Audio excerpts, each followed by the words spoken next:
Hey guys, I'm Layla. Welcome to Raid Lore Stories. Today's lore story is going to be for Ramantu Drakesblood. Now, I have done a lore story for him in the past a couple times. He now has newer in-game lore to pretty much go along with Call of the Arbiter, so I hope you guys enjoy his new lore story.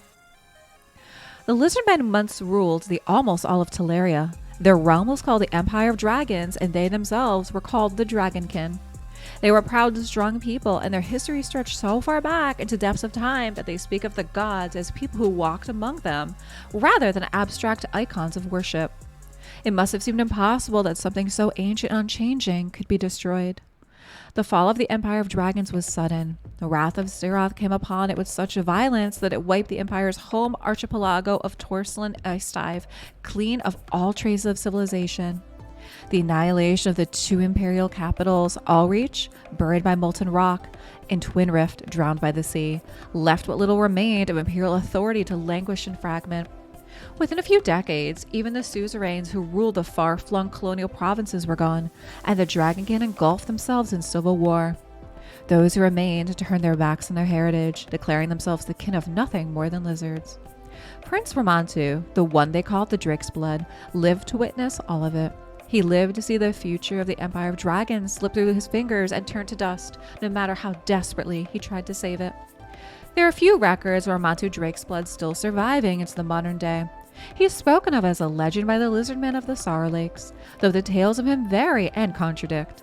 Some believe he is not real, or that he was corrupt and was the cause of half the evil that he tried to overcome. Others blame him for the sin of dragons, those few who even know the name, if not what it was, while still others blame him for the civil war that followed. A few remember that he fought in the First Great War, but the magnitude of his accomplishments there is mostly forgotten.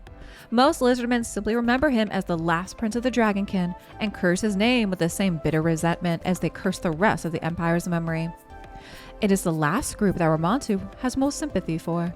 The details are wrong, he would say, but the sentiment is well deserved. He curses his own memory too, on occasion, but it was all more than 1,000 years ago, and as one of the Arbiter's first ever champions, he has greater enemies to fight than false historical records.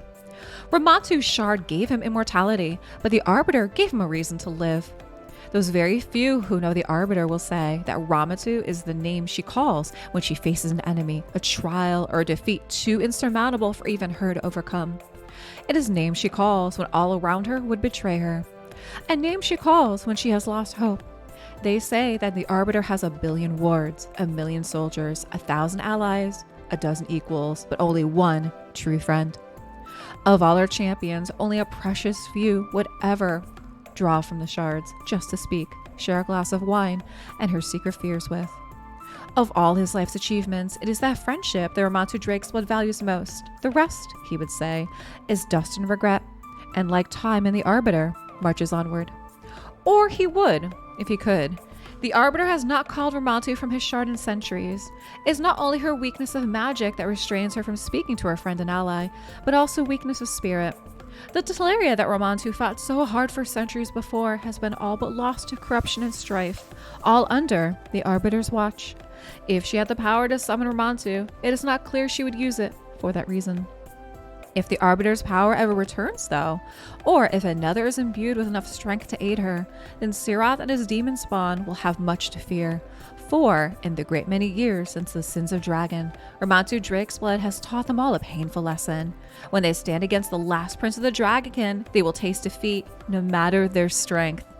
Guys, I gotta say, I enjoyed this story. I really like how they kind of tied it in, because obviously they're talking about us being able to summon him, right? That's basically what they're talking about here. So I really think that's nice. I like how they kind of combine this, and they find a way to interweave this between them being dragons to being lizardmen that they are now. So guys, drop me some comments down below. Let me know what you think of the lore story from Ramantu, and thanks so much for watching.